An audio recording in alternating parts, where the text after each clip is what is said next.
Now I trust that you have your Bible open to Genesis 32. This is one of the great chapters of the Bible. Have I said that before? Well, I think so. There are a great many great chapters of the Bible, and this is one of them. This is actually the high point in the life of Jacob and can be called the turning point in his life. Now, this is not his conversion by any means. This man, in spite of the fact that he was living in the flesh, and believe me, he was living in the flesh, why, he was still God's man. That's the reason that you and I are told to be very careful today about judging folk about whether they're Christian or not. There are a lot of people that don't look like they're Christian. I'm sure that they are, or I'm almost sure that they are, but I don't know. And that's in the hands of the Lord. They just don't act like it, that's all. And they give no evidence. And this man, Jacob, gave none at all except these very faint instances of where God appeared to him and he did respond in a way. But now this man, who is God's representative and is God's witness in the world, and it's been a bad witness, but he can't keep that up. And so God's going to deal with it. To tell the truth, God is going to break his leg to get him, but God will break his leg in order to get it. And the Lord disciplines that. Whom the Lord loveth, he chasteneth. That's his method. He disciplines in that way. And we have already seen that Lot didn't look like he was a child of God, but he was. Peter says he vexed his righteous soul. And I tell you, he certainly was put through the fire, only he escaped the fire of Sodom and Gomorrah, but the Lord put him through the fires of testing. And now that is Jacob's experience. He's got his college degree, the College of Hard Knocks. Uncle Laban was the president and dean of the school. He had graduation, and this boy, Jacob, gave his valedictorian, and it was a pitiful thing. 20 years it took him to get his degree. And he says, I certainly worked for it. And the requirements, old Laban changed them 10 times. That means every 2 years. Why, he had a new contract with Uncle Laban, and it was always to his disadvantage. This is the experience of this man. Now we come to this test, and God's going to have to deal with it because he's going to represent God, and God will deal with it. Now we come here to this 32nd chapter, and God will move in on him. I'd like to write over this chapter, as I've written verses of Scripture elsewhere over certain chapters we've come to, is this one. It is Isaiah 40:29. He giveth power to the faint, and to them that have no might he increaseth strength. That's the experience now of this man. And Jacob went on his way, and the angels of God met him. And when Jacob saw them, he said, this is God's host, and he called the name of that place Mahanaim. God is beginning to deal with this man directly in order to bring him into the place of fruit-bearing and of real vital service and witness for him. And Jacob sent messengers before him to Esau his brother unto the land of Seir, the country of Edom. And he commanded them, saying, thus shall ye speak unto my lord Esau.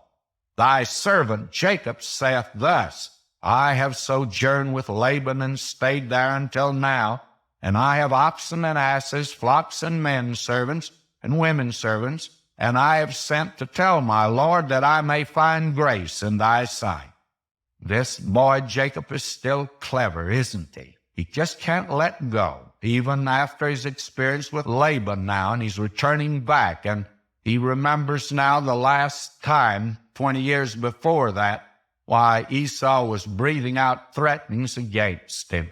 And notice now he sends servants, and he says to the servants, says, when you get to Esau, my brother, you say to him, my Lord Esau, of all things. And then he says, thy servant Jacob. Well, that's not the way Jacob had done it. He'd stolen the birthright, and he didn't steal the birthright, but he manipulated for it, and he stole the blessing. He'd been a rascal, but now his talk is different. He'd learned a few things, I guess, from Uncle Laban. My Lord Esau, thy servant Jacob. And so he sent the messengers, and the messengers returned to Jacob, saying, we came to thy brother Esau, and also he cometh to meet thee, and 400 men with him. And that absolutely frightened poor Jacob, because he didn't know what all that meant. And Esau didn't indicate to the servants at all. I suppose Jacob quizzed them rather thoroughly and said, did you detect any note of animosity or bitterness or hatred toward me? And I think the servant said, no, said he seemed to be glad to get the information that you were coming to meet him. And now he's coming to meet you. But the fact he was glad didn't mean anything to Jacob. It could mean he'd be glad for the opportunity of getting revenge. Well, anyway, poor Jacob's upset. Then Jacob was greatly afraid and distressed, and he divided the people that was with him and the flocks and herds and the camels into 2 bands, and said, if Esau come to the one company and smite it, then the other company which is left shall escape. He's in a bad way, he thinks. Here he is with this brother of his coming to him, and so he divides up the group. He's being clever. And he says, if this boy, my brother, if he strikes one, then the other one can escape. And now notice verse 9. What does he do now? He appeals to God in his distress. And Jacob said, O God of my father Abraham, God of my father Isaac, the Lord which says unto me, return unto thy country and to thy kindred, and I will deal well with thee. I'm not worthy of the least of all the mercies and of all the truth which thou hast showed unto thy servant. For with my staff I passed over this Jordan, and now I'm become 2 bands. This is Jacob. And this man now appeals to God, cries out to him on the basis of that he's the God of his father Abraham and the God of his father Isaac. And I begin now to detect a little change in his life. This is the first time I've ever heard him say, I'm not worthy of the least of thy mercies. Here he, for the first time, is acknowledging that he might be a sinner in God's sight. You know, we got a lot of fundamentalists that I don't think they've acknowledged they are sinners for years. I had a man that wrote me quite a lengthy letter. He was incensed that I would indicate that he's a sinner. And he told me what all that he had done, and that he'd been saved, and he now was not a sinner. I bet he is. May I say to you, we're all sinners, saved by grace. And as long as we're in this life, we got that old nature that isn't even fit to go to heaven. And you know something else? It's not going to heaven. God's not going to let it go. Well, Vernon McGee can't go there. That's the reason he had to give me a new nature. The old one wasn't even fit to repair. And so this boy's beginning now to say he's not worthy. And when any man begins to move toward God on that basis, he'll find that God will communicate with him. And he makes this very interesting statement that he says, I went over this Jordan here just with his walking stick, my staff. That's all he had. Now he's coming back and he's got 2 bands. This is Jacob for you. And now will you notice, listen to him, verse 11, deliver me, I pray thee, from the hand of my brother, from the hand of Esau, for I fear him, lest he will come and smite me and the mother with the children. Now, I tell you, he really cried out to God. And that night was a very difficult night for him, and he didn't have any aspirins to take that night. It was difficult. Verse 13, he lodged there that same night took of that which came to his hand a present for Esau his brother, 200 she-goats, 20 he-goats, 200 ewes, 20 rams, 30 milk camels with their colts, 40 kine, and 10 bulls, 20 she-asses, and 10 foals. You see, he's pretty generous with his stock now. And he delivered them into the hand of his servants, every drove by themselves, and said unto his servants, Pass over before me, and put a space betwixt drove and drove. Now you see his tactic is this. He'll send out a drove, a very rich gift for his brother. And when that first drove would arrive, Esau would say, Well, what is this? He said, Well, we're bringing you a gift from your brother Jacob. And then he'd receive that. He'd ride on a little farther, meet another drove, same size. And he'd ask them, Where are you going? Well, they said, We're going to meet Esau. Well, he said, I'm Esau. Well, he said, Here's a gift for you from your brother Jacob. Believe me, by the time that he got down to where Jacob and the family were, he'd be softened by then. You see, he's prayed to God, and he's reminded the Lord that you told me to return to my country. You said you to protect me. But does he believe God? No. He goes right ahead and makes these arrangements, which reveals he wasn't trusting God at all. And that, I'm afraid, is our same position. Many of us take our burdens to the Lord in prayer. We just spread them out before him. I do that. Then when we get through praying, we get right up and put each little burden right back on our back and start out again with it. We really don't believe him, do we? We don't really trust him as we should. Now, let me put in at verse 17. And he commanded the foremost, saying, When Esau my brother meeteth thee and asketh thee, saying, Whose art thou, and whither goest thou, and whose are these before thee? Then thou shalt say, They be thy servant Jacob's. It's a present unto my lord Esau. And behold, also he's behind us. He's coming. And that'd be one after another like that. This is the plan that he's working on. And now we find verse 20. And say ye moreover, Behold, thy servant Jacob is behind us, for he said, I'll appease him with the present that goeth before me, and afterward I'll see his face. Peradventure he will accept me. So went the present over before him, and himself lodged that night in the company. And he rose up that night, and took his 2 wives, and his 2 women servants, and his 11 sons, and passed over the ford Jabbok. And he took them, and sent them over the brook, and sent over that he had. Now this is the night. This is the great experience in his life that came to him. Now you'll notice that he came to this very desolate place, the brook Jabbok at the crossing. I've been there, and I got away from the group purposely, and I took a walk across the bridge that's there now. The United States has built a very lovely road through that area, did it for the Hashemite kingdom of Jordan, and it takes you into that area to see, well, several things you wouldn't be able to see if it didn't have a good road, because that's quite a wilderness through there. And I took pictures of sheep that were drinking down at the brook Jabbok.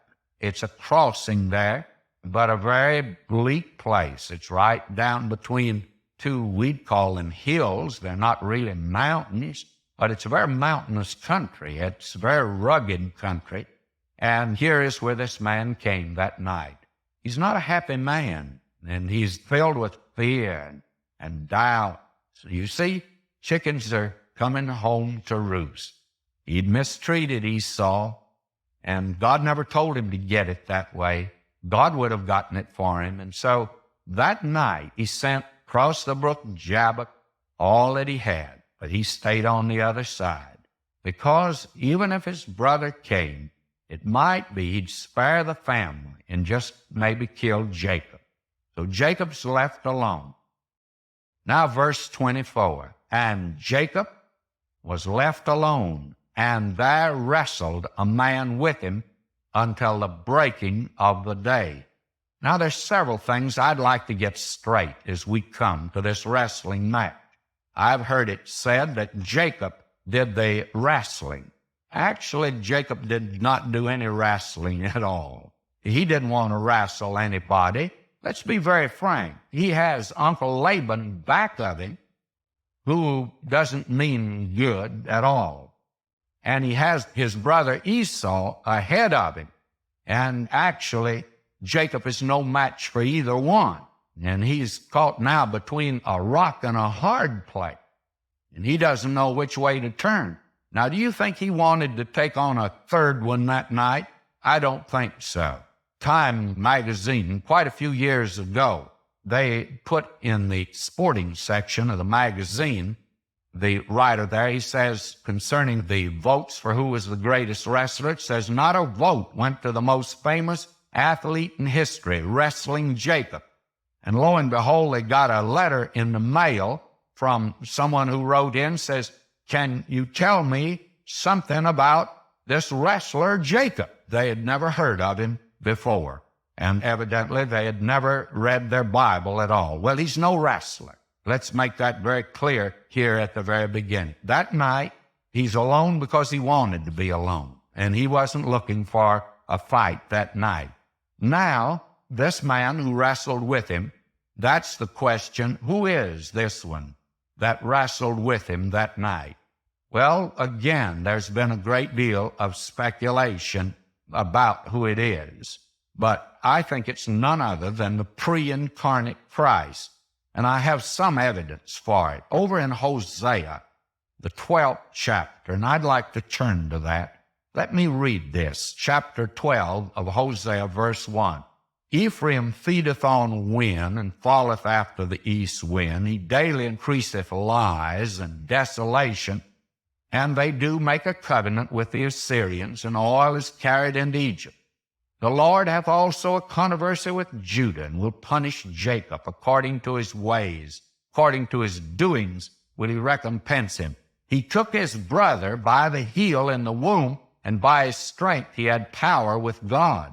Yea, he had power over the angel, and prevailed. He wept, and made supplication unto him. He found him in Bethel, and there he spake with us. Even the Lord of hosts, the Lord is his memorial, or the Lord is his name. May I say to you, it was none other than Jehovah, the pre-incarnate Christ, who wrestled with him that night. Now, when he saw that he prevailed not against him, he touched the hollow of his thigh, and the hollow of Jacob's thigh was out of joint as he wrestled with him. Now, old Jacob is not going to give up easy. He's not that kind of a man. And he wrestled. And finally, this one who wrestled with him broke his leg, and he said, let me go, for the day breaketh. And he said, I'll not let thee go, except thou bless me. And what happened now? Jacob is just holding on. He's not wrestling. He's just holding on to this one. And he found out that you don't get anywhere with God by struggling and fighting. The only way that you get anywhere with him is by yielding and just holding on to him. Abraham had learned that. That's what Abraham said amen to God. He believed God. He counted it to him for righteousness. Abraham reached the end of his rope and put his arms around God. And friends, when you get in that condition, then you trust God. I've read several letters recently from folk. One, a fellow that had been on dope. Another one who lost a little boy, a precious little boy in the home, and had to reach out for help somewhere. Well, my friend, when you're willing to hold on, he's there, ready to help you. And he said unto him, what's thy name? And he said, Jacob. And he said, thy name shall be called no more Jacob. Not Jacob anymore, the one who is the usurper, the trickster, but Israel. Why Israel? For as a prince hast thou power with God and with man, and hast prevailed. And now the new nature of Israel will be manifest in the life of this man. And Jacob asked him and said, tell me, I pray thee, thy name. And he said, wherefore is it that thou dost ask after my name? And he blessed him there. And Jacob called the name of the place Peniel, for I have seen God face to face, and my life is preserved. He had seen the angel of the Lord, the pre-incarnate Christ. And as he passed over Penuel, the sun rose upon him, and he halted upon his thigh. You see, God had to cripple him to get him. God broke his leg, but he got it. And you're going to find out from here on, he's going to manifest a spiritual nature, dependence upon God.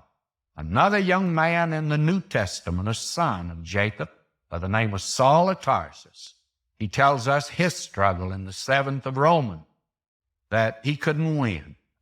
And finally, he found out by yielding and letting the Spirit of God, what the law could not do, the Spirit now is able to do in your life. How does he do it? By an act of the will, by yielding to him. And that's exactly what Jacob did.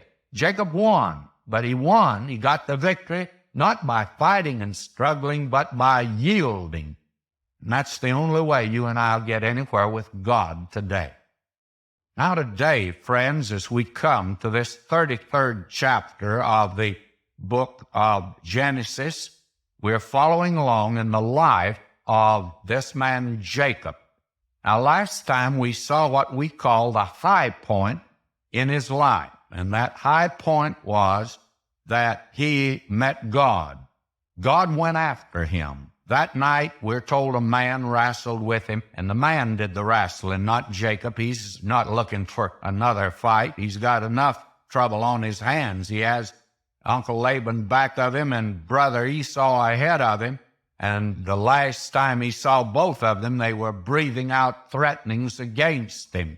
And this man Jacob is not in a position to take on someone else. And therefore, the man took the initiative.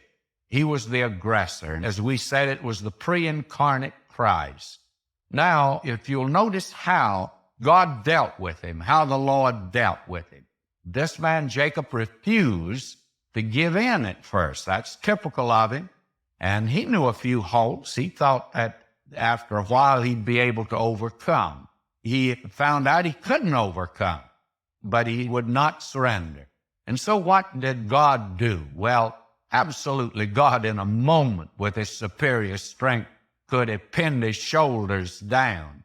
But may I say to you, he wouldn't have pinned his will down. And it's like the little boy I told you about. His mama made him sit in the corner in his room. And after a while, she heard a noise in there. And she said to him, "Willie, are you sitting down?" And he said, "Yes, I'm sitting down, but I'm standing up on the inside of me."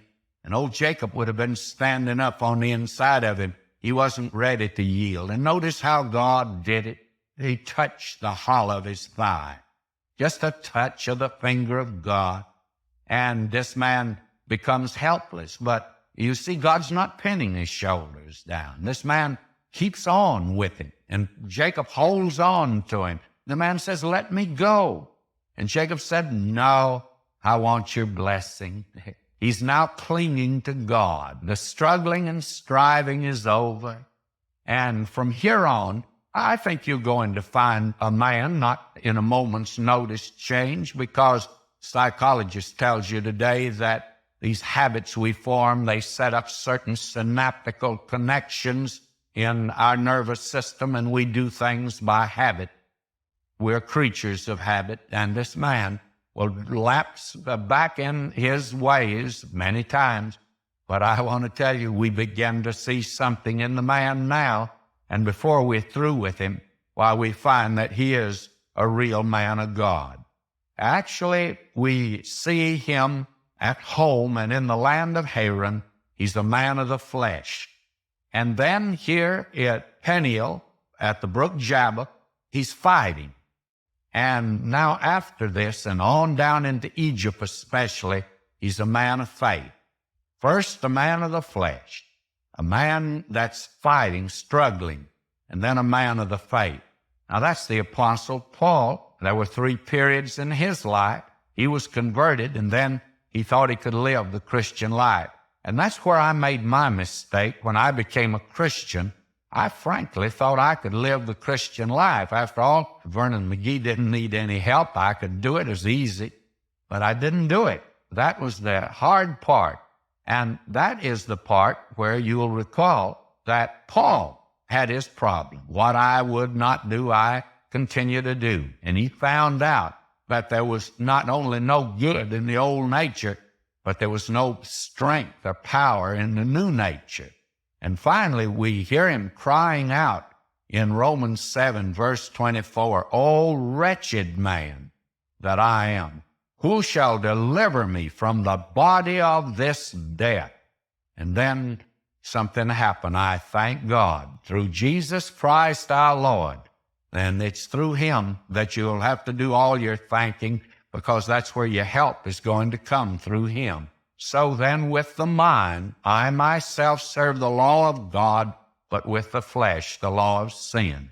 And that's the way that it is with all of us. We have that old nature, and it can't do anything that'll please God. In fact, Paul went on to say that it was an enmity against God. They that are in the flesh, Paul said, cannot please God. Romans 8:8. You cannot please God in the flesh. And it's not until you and I yield to him, and yield means it's an act of the will of a regenerated person yielding to God. What a picture that we have here. And all of these things happened unto these for examples unto us. Now, we are going to follow Jacob from here on, and something happens in the 33rd chapter. Almost think we've met a new man. To tell the truth, we have met a new man. Now let me read chapter 33, verse 1. "And Jacob lifted up his eyes and looked, and behold, Esau came, and with him 400 men. And he divided the children unto Leah and unto Rachel and unto the two handmaids." He wanted to spare his family, you see, so he separated them. "And he put the handmaids and their children foremost, and Leah and her children after, and Rachel and Joseph hindermost.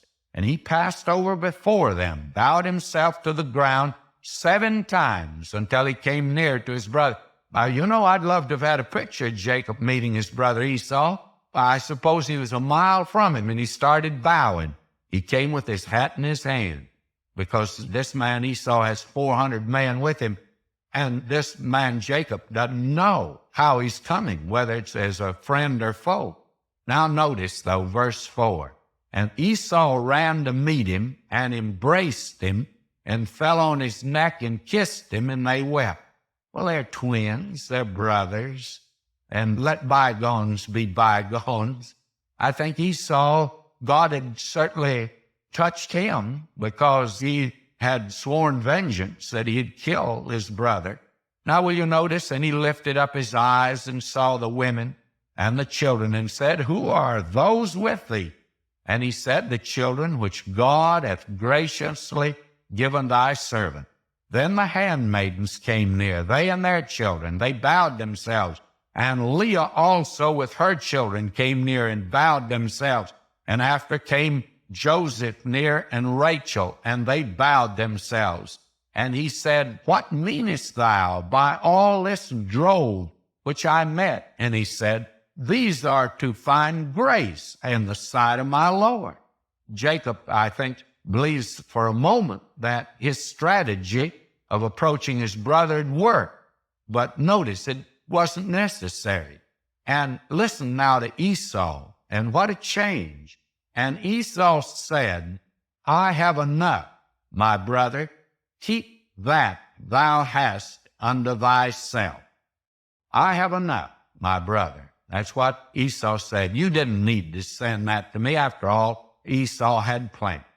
And Jacob said, Nay, I pray thee, if now I found grace in thy sight, then receive my present at my hand. For therefore I have seen thy face, as though I had seen the face of God, and thou wast pleased with me. Take, I pray thee, my blessing that is brought to thee, because God hath dealt graciously with me, and because I have enough. And he urged him, and he took it. You know, this is almost a humorous scene. when up to the time that Jacob left home, these two fellas were after each other in the flesh, each one trying to get something from the other, and especially Jacob. And now we find Jacob in a new office altogether. Here he is insisting that his brother take a gift, and his brother insists, why, Jacob, I have plenty. I don't need it. You don't need to give it to me. It's not essential. And Jacob insisted. And believe me, friends, something's happened to the boy. He's like Zacchaeus up the tree. You know, when our Lord got him down and went into his home, something happened to Zacchaeus when he came out. He said, I'm no longer the tax collector that's been stealing from people and being dishonest. I now want to return not only anything I've taken in a wrong way, and you can be sure he had, but I want to restore it fourfold.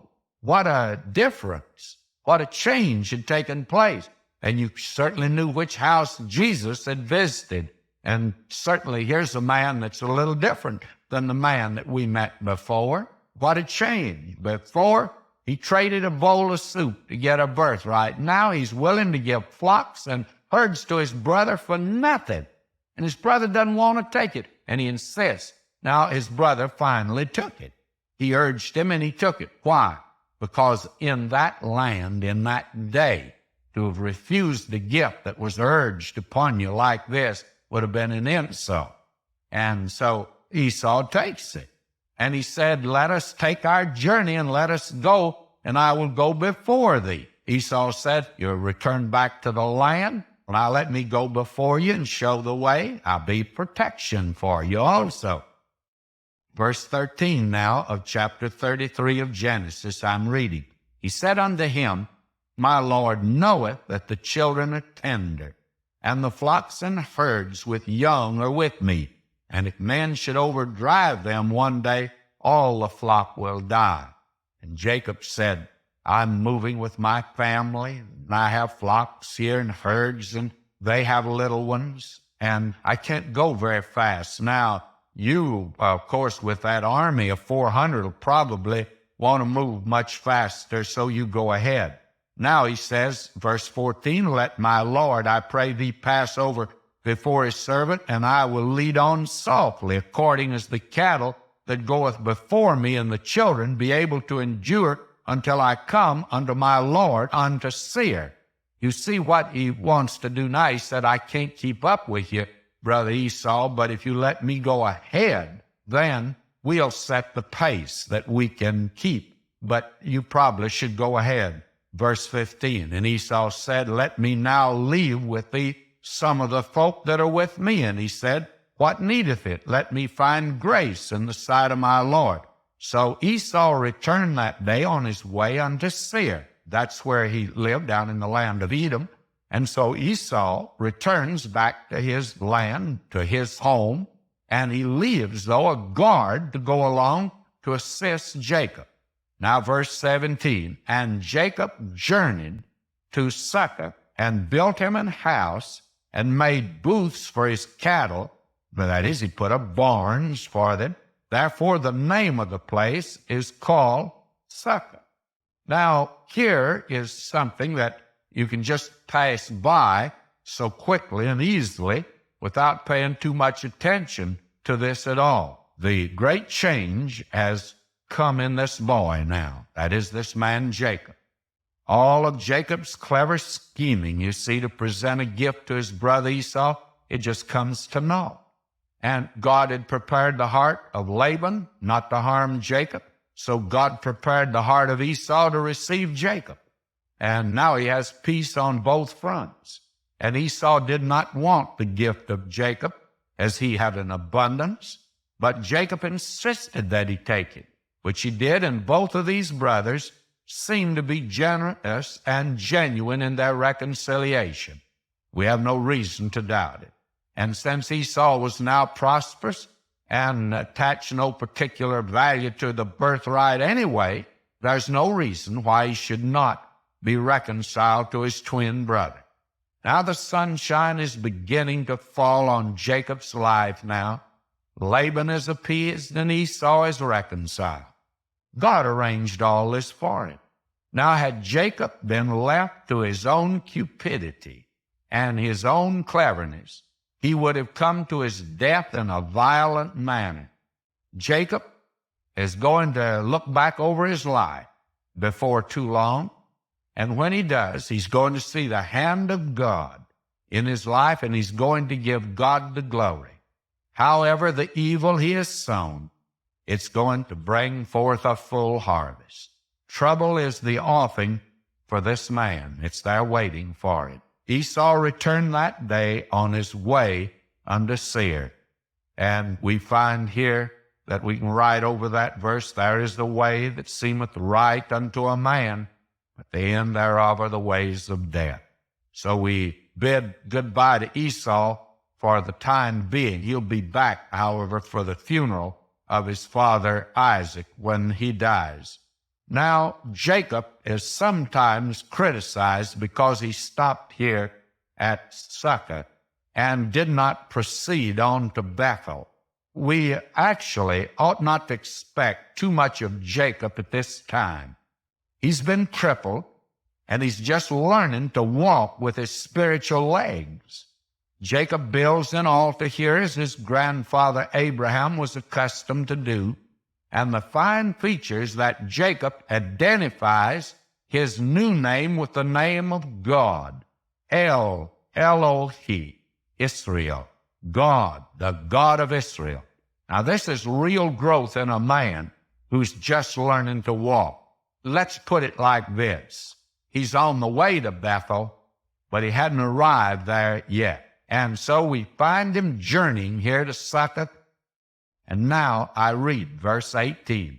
And Jacob came to Shalem, a city of Shechem, which is in the land of Canaan, when he came from Padan Aram, and he pitched his tent before the city.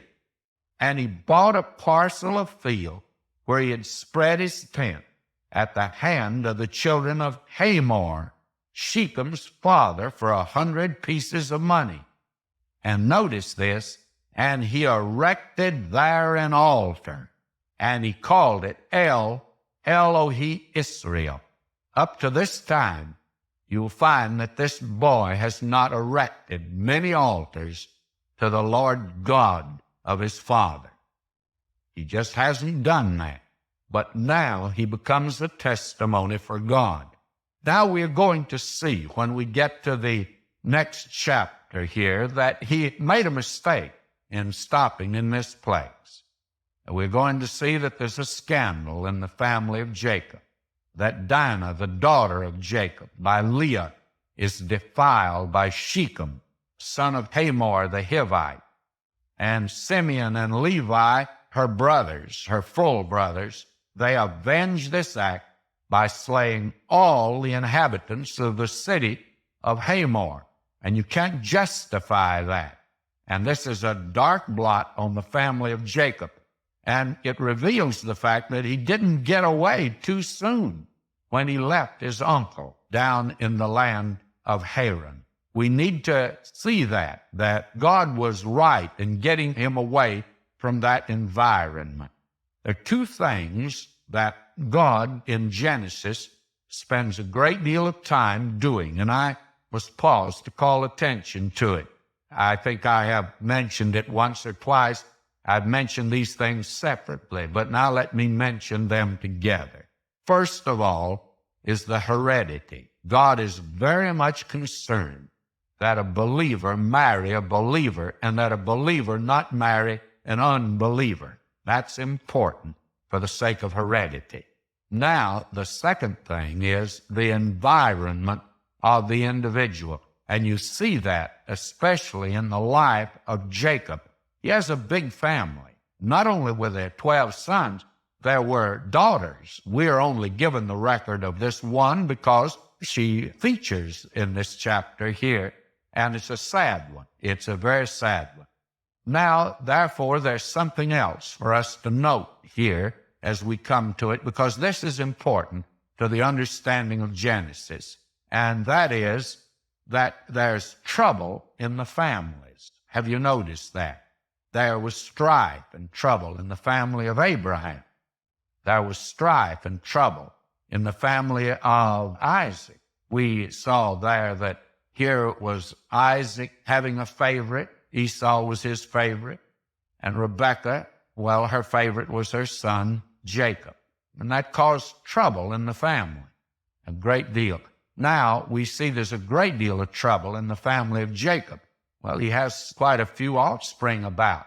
Now, he did stop here in Shalem, and he stayed here for a while, and it's going to cause a great deal of sorrow that'll come to him.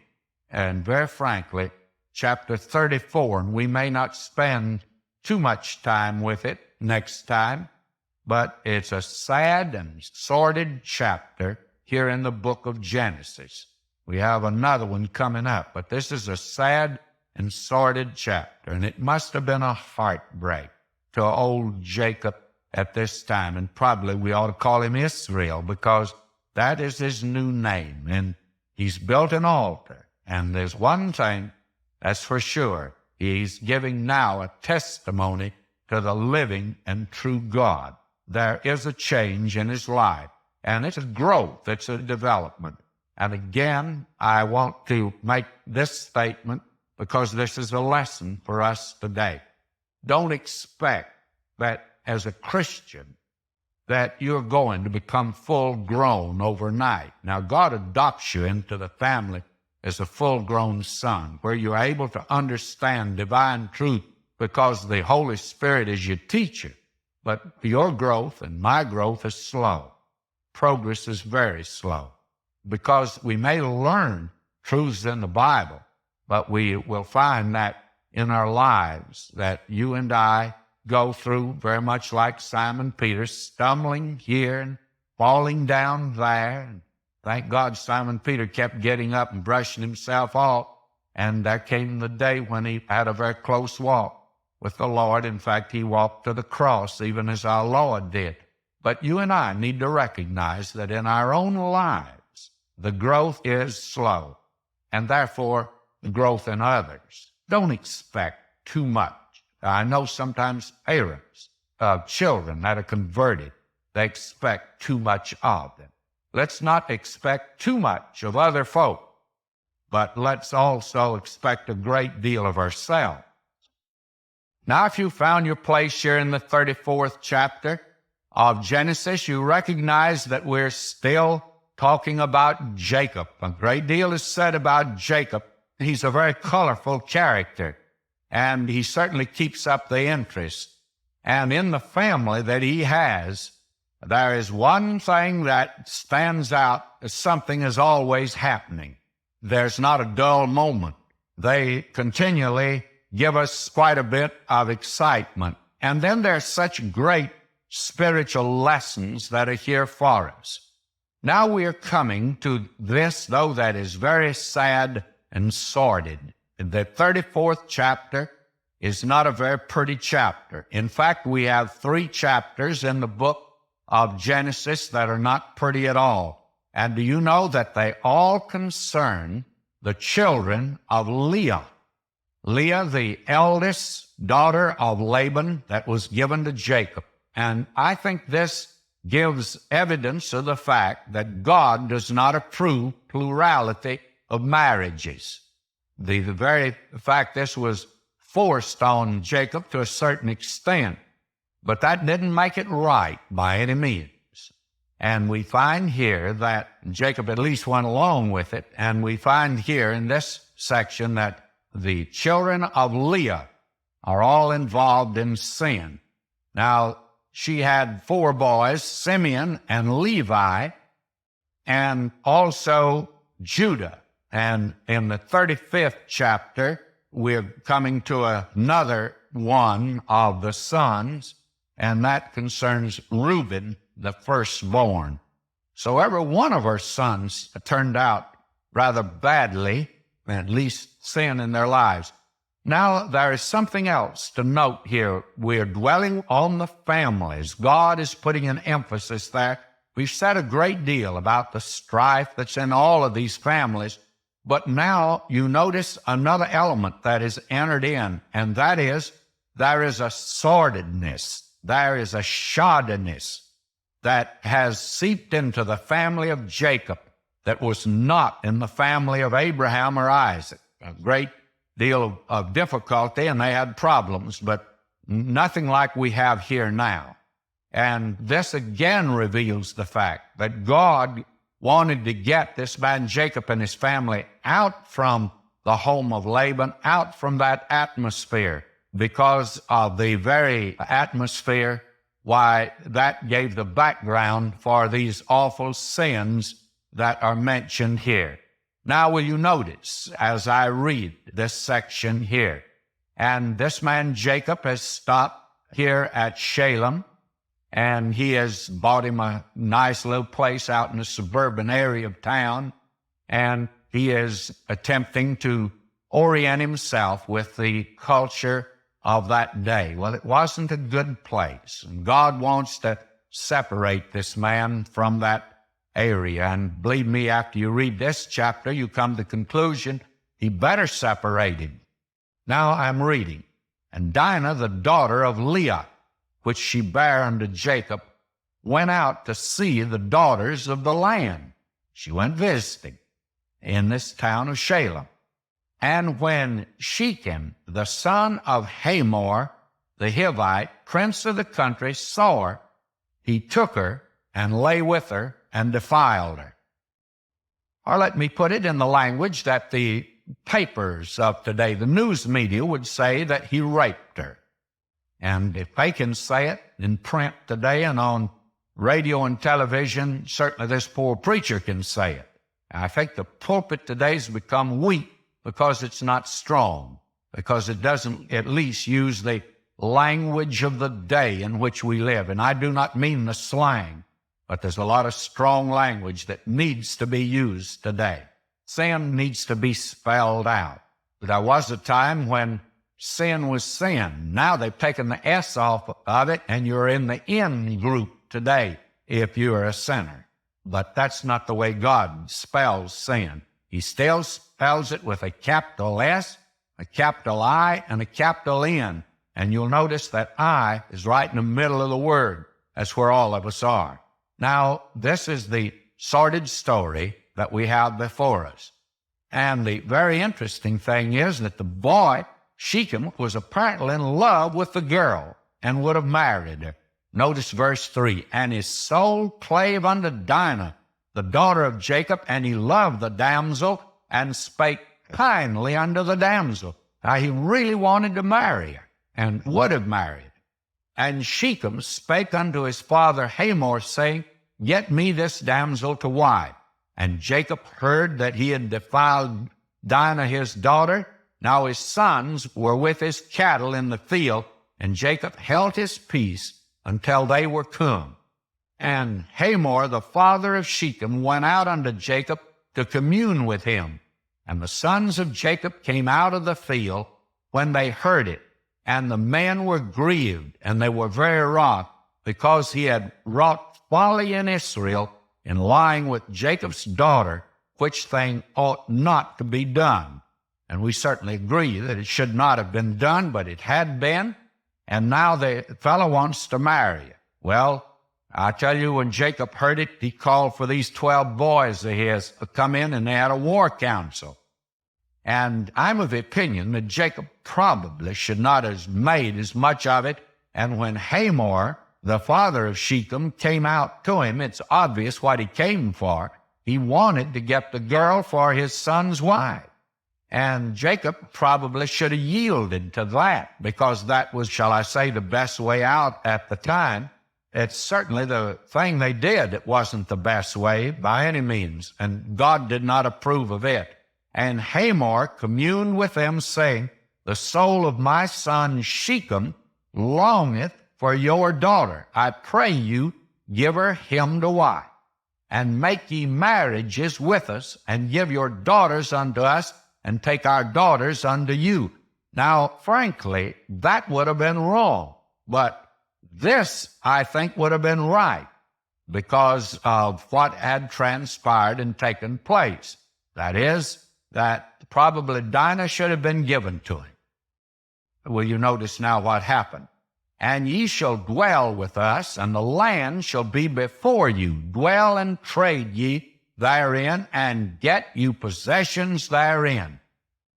And all of this reveals that Jacob is going to have to move on, that this is no place for him, mixing with these people in the land. And Shechem said unto her father and unto her brethren, Let me find grace in your eyes, and what ye shall say unto me I'll give.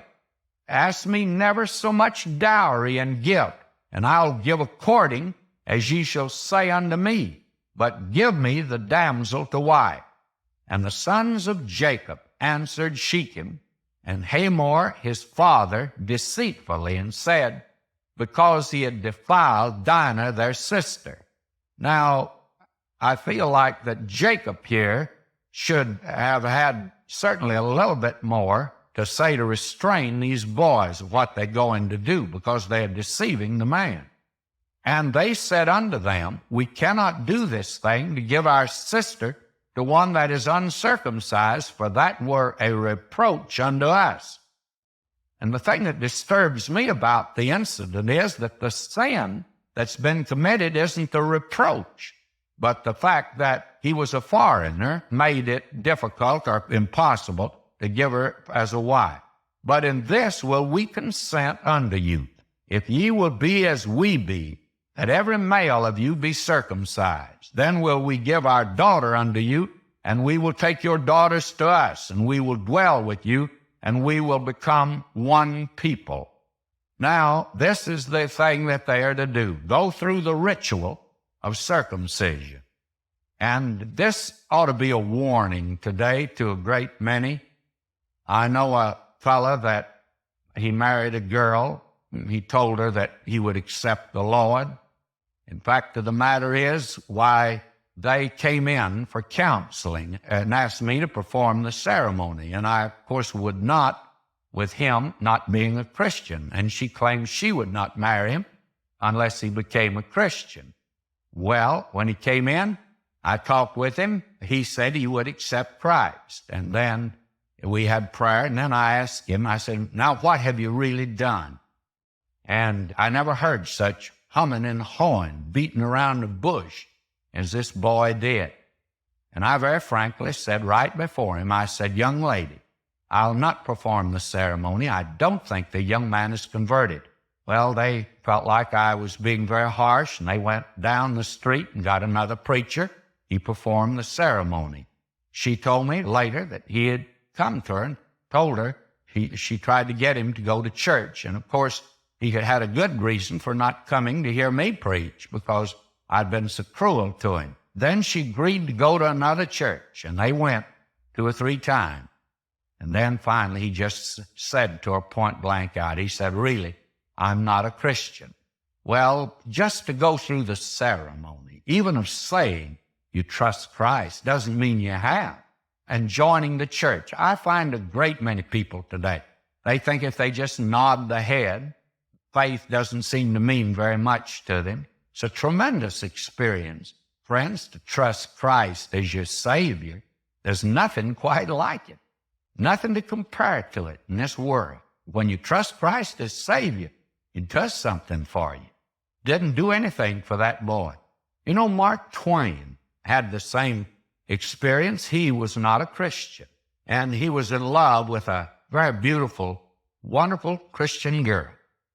And she would not marry him until he became a Christian. And he professed that he accepted Christ as his Savior, and they started out that way. Well, Mark Twain became very famous, as you know, and he was entertained by all of the famous people of the world. And he moved in that society.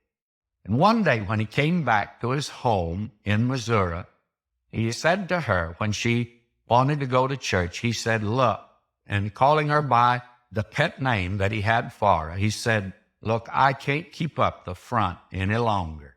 You go on to church. I know now I'm not a Christian. May I say that that made a very unhappy home, and it absolutely spoiled the life of this lovely Christian girl. Now, here are these men saying, if you'll go through the rite or circumcision. It'll make everything all right. And a great many people think, well, if you join the church and nod your head and be able to use the right vocabulary and quote the right verse, that means you're Christian. My friend, that doesn't mean you're Christian. If you be trusting Christ, something's happened. And things are different now if you've trusted Him. Now, the very interesting thing is, notice what happened. And their words pleased Hamor and Shechem, Hamor's son, and the young man deferred not to do the thing because he had delight in Jacob's daughter, and he was more honorable than all the house of his father. I would say this boy is doing the honorable thing at this point. And Hamor and Shechem, his son, came under the gate of their city and communed with the men of their city, saying, These men are peaceable with us, therefore let them dwell in the land, trade therein. For the land, behold, it's large enough for them. Let us take their daughters to us for wives, and let us give them our daughters.